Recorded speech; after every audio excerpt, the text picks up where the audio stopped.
Bom dia. Abra comigo a sua Bíblia no Evangelho de Mateus, ainda no capítulo 5.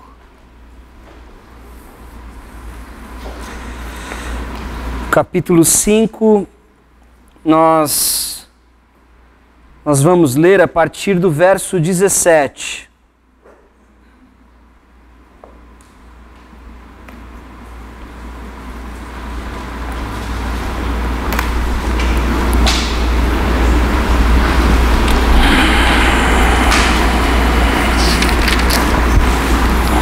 Diz assim: não pensem que vim abolir a lei ou os profetas. Não vim abolir, mas vim cumprir. Digo-lhes a verdade, enquanto existirem céus e terra, de forma alguma desaparecerá da lei a menor letra ou o menor traço, até que tudo se cumpra. Todo aquele que desobedecer a um desses mandamentos, ainda que dos menores, e ensinar os outros a fazerem o mesmo, será chamado menor no reino dos céus. Mas todo aquele que praticar e ensinar esses mandamentos será chamado grande no reino dos céus. Pois eu lhes digo que se a justiça de vocês não for muito superior à dos fariseus e mestres da lei, de modo nenhum entrarão no reino dos céus. Vou ler mais uma vez. Não pensem que vim abolir a lei ou os profetas. Não vim abolir, mas vim cumprir. Digo-lhes a verdade, enquanto existirem céus e terra, de forma alguma desaparecerá da lei a menor letra ou o menor traço, até que tudo se cumpra. Todo aquele que desobedecer a um desses mandamentos, ainda que dos menores, e ensinar os outros a fazerem o mesmo, será chamado menor no reino dos céus. Mas todo aquele que praticar e ensinar estes mandamentos será chamado de grande no reino dos céus. Pois eu lhes digo que se a justiça de vocês não for muito superior à dos fariseus e mestres da lei, de modo nenhum entrarão no reino dos céus. Queria convidar a você, se você assim quiser, fechar os teus olhos por um instante, abaixarem suas cabeças.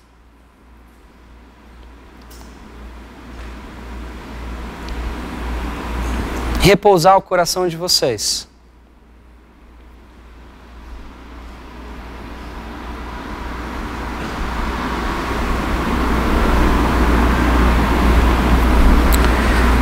Peça junto comigo por entendimento e esclarecimento. Peça para que Deus te revele de que forma esse texto fala a sua vida. Porque eu tenho convicção que fala. Pai querido, mais um domingo, mais uma semana, como comunidade, em comunhão, como corpo, nos colocamos diante do Senhor, abrindo os nossos corações para que o Teu Santo Espírito habite neles, para que o Teu Santo Espírito nos mostre, nos revele tudo aquilo que o Senhor deseja falar a nós, tudo aquilo que o Senhor deseja nos ensinar, que o Teu Santo Espírito que já habita em nós, encontre o espaço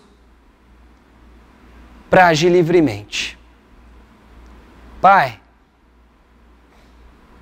nos ajude a entender a Tua palavra, entender como que o Senhor fala conosco. No nome de Jesus. Amém. Uma vez eu estava numa reunião onde nós estávamos montando a equipe de um acampamento. E tinham algumas pessoas presentes nessa reunião e a gente estava levantando alguns nomes e uma das pessoas presentes falou o seguinte: olha, tal fulano não pode ir. E aí a gente perguntou o porquê e essa pessoa foi muito clara. Ele disse: essa pessoa está em pecado por causa disso.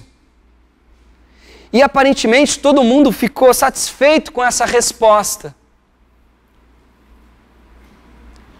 Mas eu não. E aí eu falei, ok, então, já que esse é o espírito, não vamos levar aquela outra pessoa também, nem esse, nem aquele, e aliás, eu também não posso ir, porque sou um deles. E eu, de forma discreta, comecei a listar pecados que não eram tão evidentes no resto da turma. No final, todo mundo ficou sem graça e a gente acabou levando a turma toda mesmo para o acampamento, já que era um lugar de pecador. A religião institucionalizada,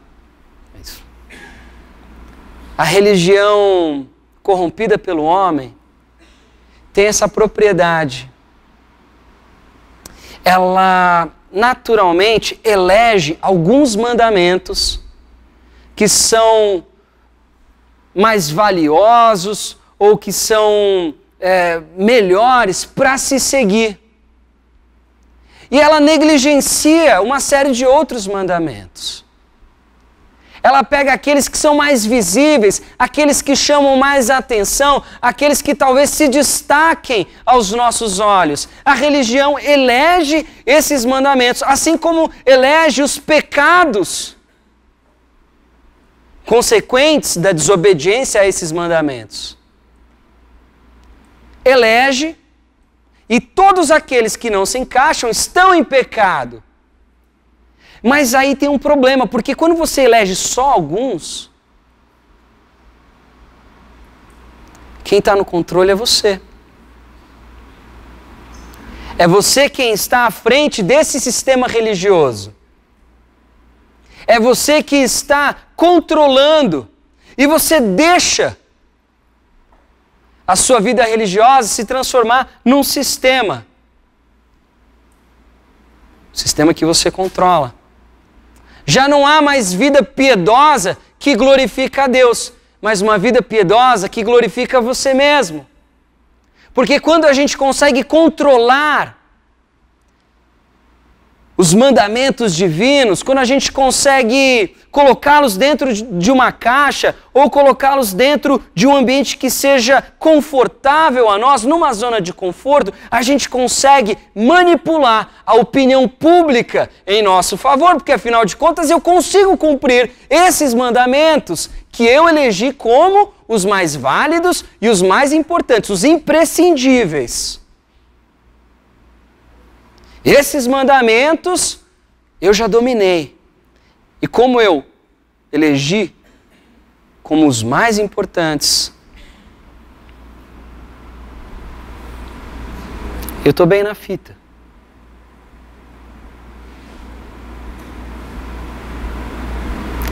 É isso que a religião faz. A religião composta pelo pensamento humano. A religião contaminada pelo pecado.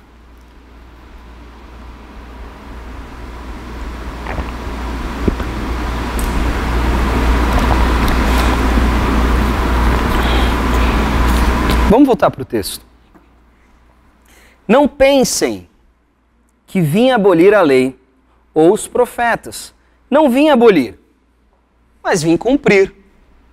O que será que esse texto está falando? Do que Jesus está falando? O que está acontecendo? Para a gente entender melhor esse texto, a gente precisa ler de trás para frente. A gente precisa ir ao último verso dessa perícope, desse trecho. E no verso 20 diz o seguinte: pois eu lhes digo que se a justiça de vocês não for muito superior à dos fariseus e mestres da lei, de modo nenhum entrarão no reino dos céus. A gente tem uma ideia de Jesus um pouco equivocada. A gente pensa em Jesus como esse mestre de ensinamentos de paz e amor que evita conflito, que evita controvérsias.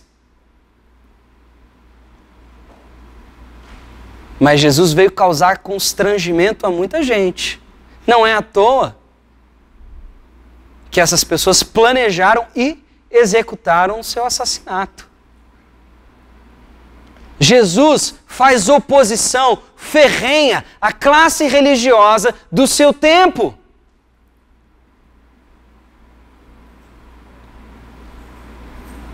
Jesus não se dá bem e tem uma agenda contra essas pessoas. Jesus denuncia a prática deles. Jesus se posiciona de forma contrária a eles e não esconde isso de ninguém.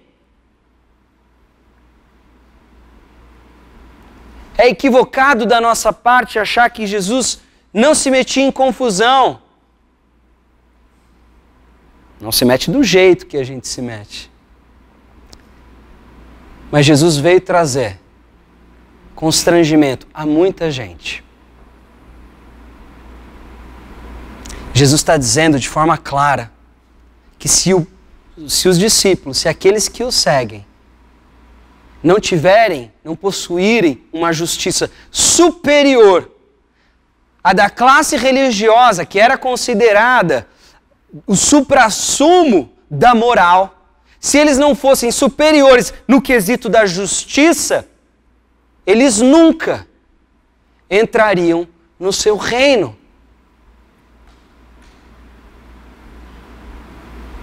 E era muito natural que nesse momento as pessoas esperassem por um novo tipo de ensinamento. Um ensinamento que, olha, abolisse as leis do passado, porque a realidade é que nenhuma lei é muito confortável de se seguir, ainda mais uma lei que foi escrita há muito tempo, foi dita há muito tempo. As pessoas esperavam isso de Jesus. E ainda mais, Jesus, um mestre subversivo, que trazia ensinamentos ou posicionamentos diferenciados, muita gente devia se aproximar dele com essa ideia de que ele iria abolir os ensinamentos da lei e dos profetas, ou seja, o Antigo Testamento. Muitas pessoas esperavam isso nessa época. É que nem quando a gente está num debate sobre teologia ou sobre religião e você vê às vezes um posicionamento um pouco truculento, um posicionamento sem misericórdia, aí você fala, olha, não é assim que Jesus faz. Jesus tem um posicionamento amoroso com relação a essas pessoas e tudo mais. Aí sempre vem aquele terceiro, que é um cara que não quer nada com nada, ele só quer legitimar o próprio pecado e as próprias escolhas. Ele fala, isso mesmo, Jesus andava com os marginalizados, com as prostitutas, o importante é o amor. Essas pessoas existiam nessa época também. E elas esperavam um Jesus que afrouxasse as rédeas morais daquele tempo. E o que Jesus está dizendo é exatamente o contrário. Jesus diz, eu não vim abolir, não vim jogar fora o Antigo Testamento, o ensinamento dos profetas, o ensinamento de Moisés, não vim fazer isso. Se você acha que eu vim fazer isso, você está equivocado e você vai se frustrar comigo. Porque eu não vim fazer isso. Eu não estou com esses caras que são os doutores da lei, os fariseus. Eu não estou com eles. Mas não significa que eu vim abolir a lei de Moisés. Quem são esses sujeitos que Jesus menciona? Fariseu era uma seita de leigos fervorosos, digamos assim. Eles não eram sacerdotes, não faziam parte da classe sacerdotal. Eles eram pessoas comuns, eram carpinteiros, eram operários, mas religiosos e fervorosos. Eles eram pessoas que se dedicavam a práticas piedosas e eram reconhecidos por essa sociedade como os exemplos, o referencial moral e ético que todos eles tinham. E quem eram os escribas ou doutores da lei? Eram os teólogos. Eram aqueles ligados ao partido sacerdotal. Eram aqueles que estudaram por muito tempo e falavam com autoridade sobre a lei de Moisés. Uma informação interessante também sobre os fariseus é que eles, juntos com os saduceus, compunham o sinédrio. Você já ouviu essa palavra? Sinédrio era o mais elevado tribunal civil e religioso da nação judaica. É com essa turma que Jesus compra a briga. Com o referencial ético e moral do seu tempo. Por quê? Porque essas pessoas, de fato, eram fervorosas em suas práticas devocionais. Você vai ver ao longo dos evangelhos que eles sempre vão implicar com Jesus. Ó Jesus, por que seus discípulos não jejuam? Jesus, por que você não guarda o sábado? Eles eram fervorosos e eles eram religiosos no que se diz respeito à prática dessas ordenanças. Mas acontece que, como todo bom religioso, eles elegeram algumas, e essas que eles elegeram, que eles cumpriam, faziam dessa classe uma classe a ser admirada. Enquanto que eles negligenciavam uma série de outras ordenanças. Os fariseus, os escribas, eles tinham obscurecido a lei. Jesus veio restaurar a sua integridade.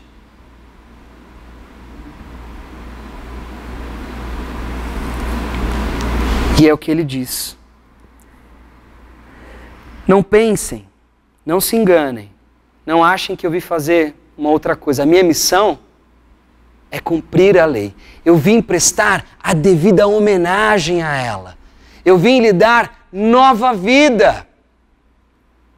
Porque ela se perdeu no meio dos ensinamentos dessa classe religiosa que se vende como o referencial, como o padrão. Eu vim estabelecer um novo padrão.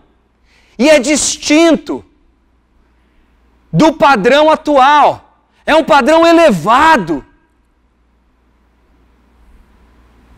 Quando Jesus faz essa crítica, todo aquele que desobedecer a um desses mandamentos, ainda que seja dos menores, e ensinar os outros a fazerem o mesmo, será chamado menor no reino dos céus. Por que ele está falando isso? Ele está falando, vocês, meus discípulos, que largaram tudo para me seguir, que negam a si mesmos, que estão carregando sua cruz, que estão me seguindo, vocês, se vocês imitarem os fariseus, se vocês imitarem a classe religiosa do tempo de vocês, fazendo o quê? Optando por alguns mandamentos e deixando aqueles menores para lá, vocês serão considerados os menores no meu reino. O tempo todo ele não parou de falar desse grupo. Esse é o tema do Sermão do Monte.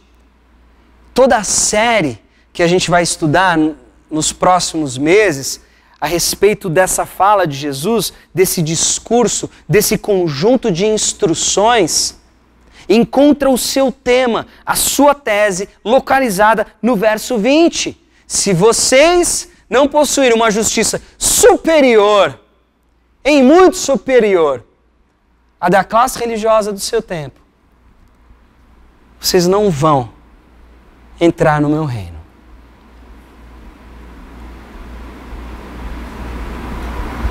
Simples assim.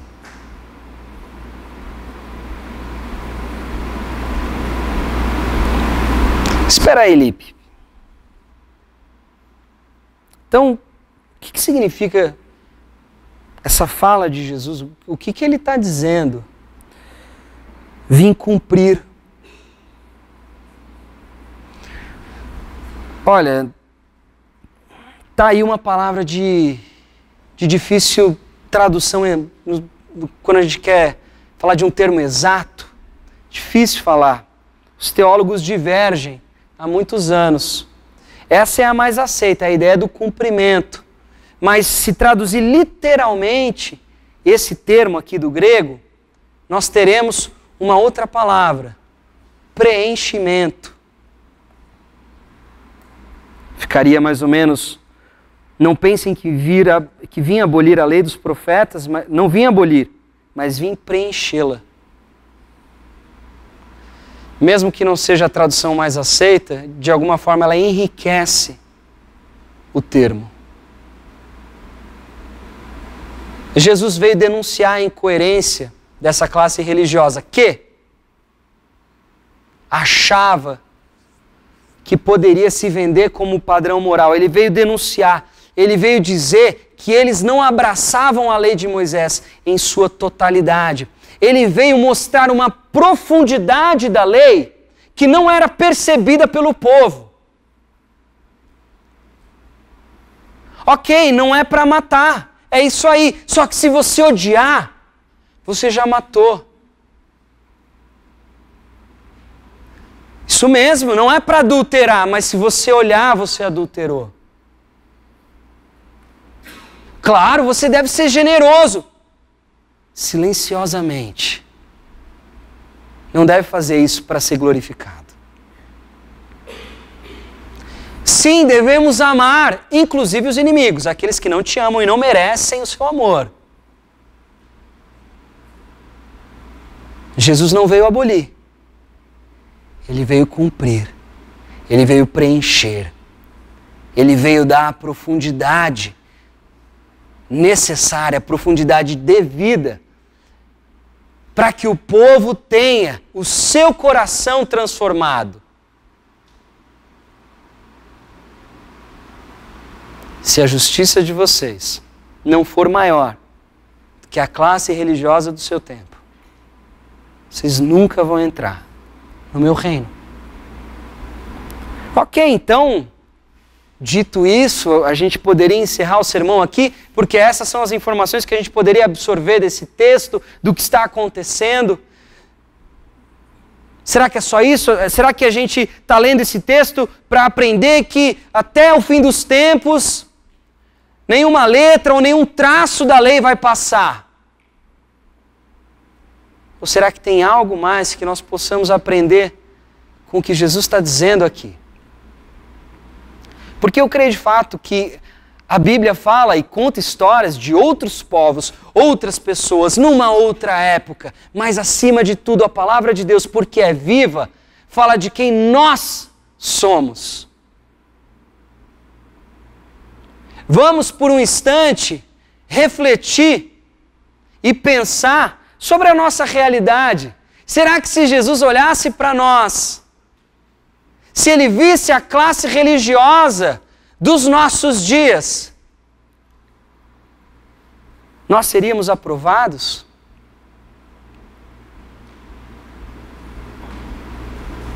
Nós seríamos considerados bons discípulos? O que será que Jesus pensa do mercado gospel? Dos milhões e milhões que são acumulados em seu nome? O que será que Jesus pensa de pastores celebridades? O que será que Jesus pensa das multidões que frequentam as igrejas, apontam muitos dedos, mas guardam para si os seus pecados de estimação, se sentem no direito de preservar o seu orgulho intacto? Se sentem no direito de não perdoar, se sentem no direito de guardar rancor, se sentem no direito de fazer, vez ou outra, uma fofoca.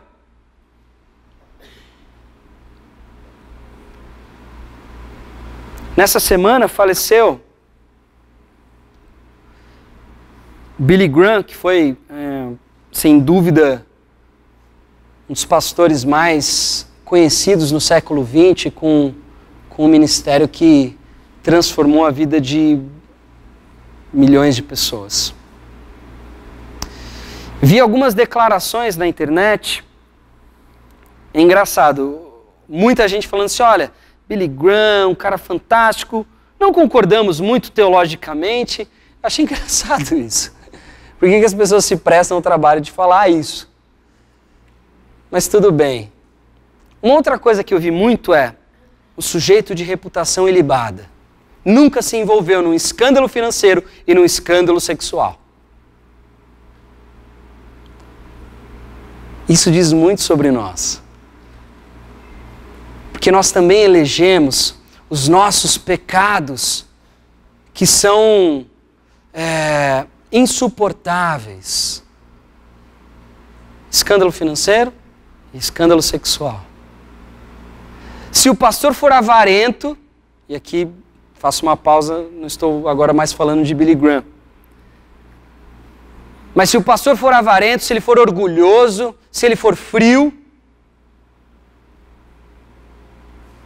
se ele for soberbo,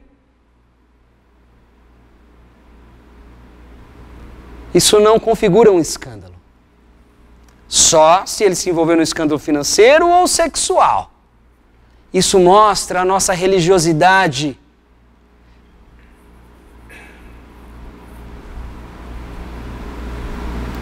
rasa, rala.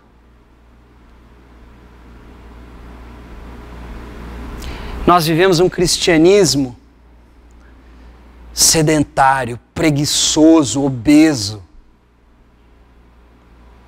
As coisas não estão bem, gente. Não somos todos de Jesus, o importante...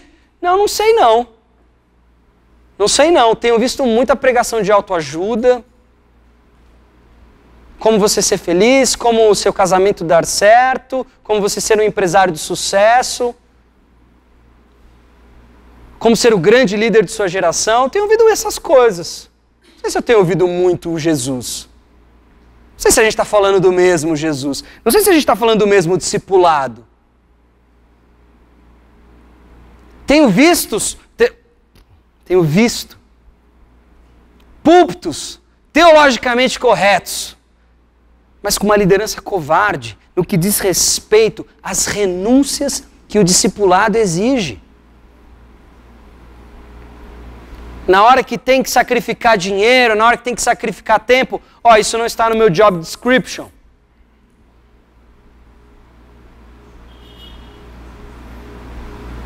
Não sei não se está todo mundo falando de Jesus.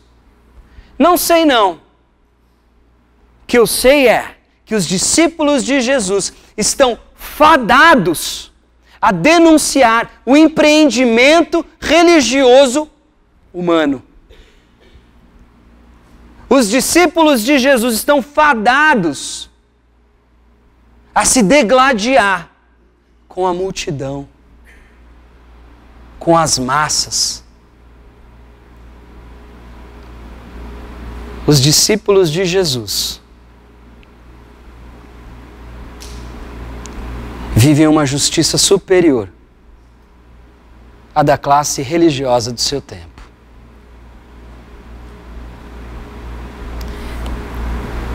Fariseu e mestre da lei são só nomes. A gente poderia trocar por nomes mais atuais.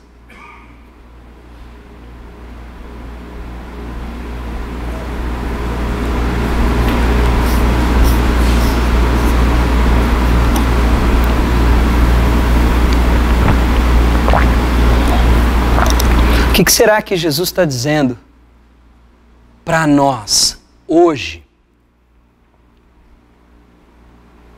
Para essa comunidade?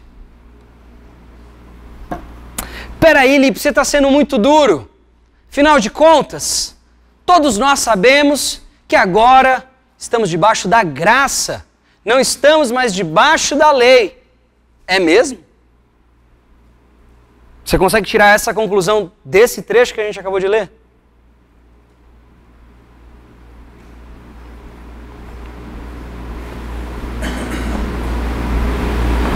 Jesus aqui não está soltando uma frase de efeito, tá? Eu vim cumprir a lei. Sei lá o que isso significa. não é mais uma frase de efeito.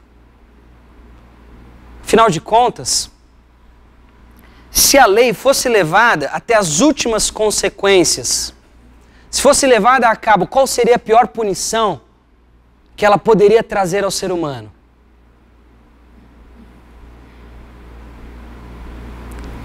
A pena capital.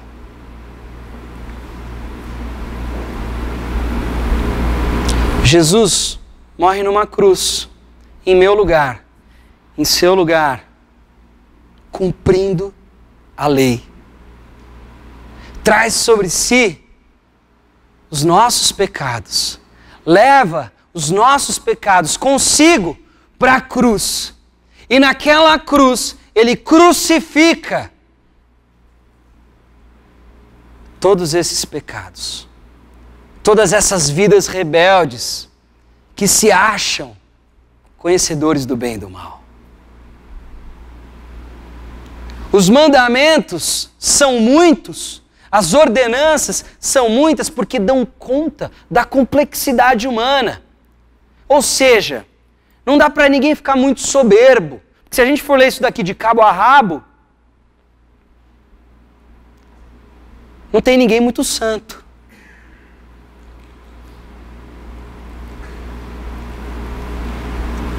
Jesus cumpre a lei ao morrer por você. E todo aquele que ao imitar o seu mestre, pega a sua cruz, nega a si mesmo e o segue, automaticamente contempla toda a lei. Porque agora ela foi condensada num só dispositivo. Afinal de contas, a gente não anda mais com agenda de caderno, computador, videogame, com um aparelho de som. A gente condensou tudo agora num pequeno dispositivo. De forma semelhante, Cristo faz isso. Se você está sujeito a Ele, em discipulado, você está sujeito à lei. Mas não pense de forma alguma que a graça exige menos do discípulo. Porque todo aquele que foi alcançado pelo amor de Deus, através de Cristo, todo aquele que foi alcançado por esse amor, perdeu tudo. Perdeu mulher, perdeu pai, perdeu mãe, perdeu trabalho, perdeu filho, perdeu sonhos, porque vive com tudo isso à sua volta, sem possuir. Porque a única coisa que faz com que você se levante todos os dias é o seu mestre. Porque você vive para Ele.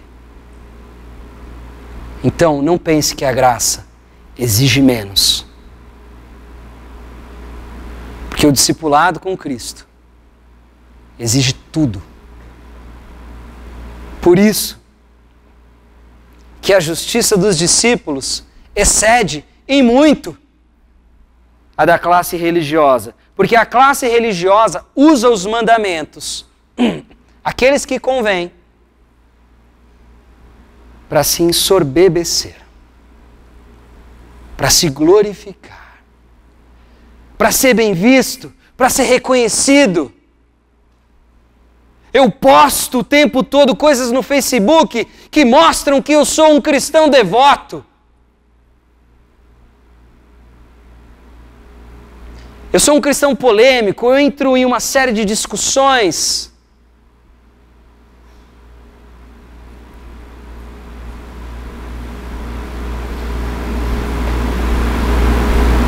Os discípulos estão fadados a serem perseguidos pela multidão que os rodeia. A começar da multidão que pertence à classe religiosa. Esses são os que se sentem mais provocados pela devoção genuína, pela vida piedosa do discípulo de Jesus.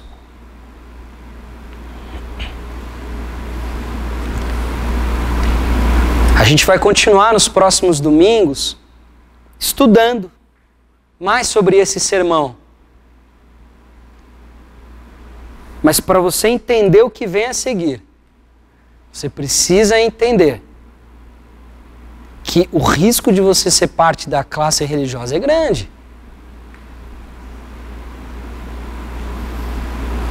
Você precisa mudar a maneira de pensar, mudar a sua mentalidade e entender a extensão, a profundidade das ordenanças e dos mandamentos do nosso Deus, que são condensados em Cristo. Mas lembre-se que Ele cumpriu toda a lei indo à cruz, no lugar de todos nós. Recebeu em si o cálice da ira divina, destinado a nós, por conta das nossas faltas, por conta dos nossos pecados, por conta da nossa transgressão e da nossa rebeldia em relação ao nosso Criador.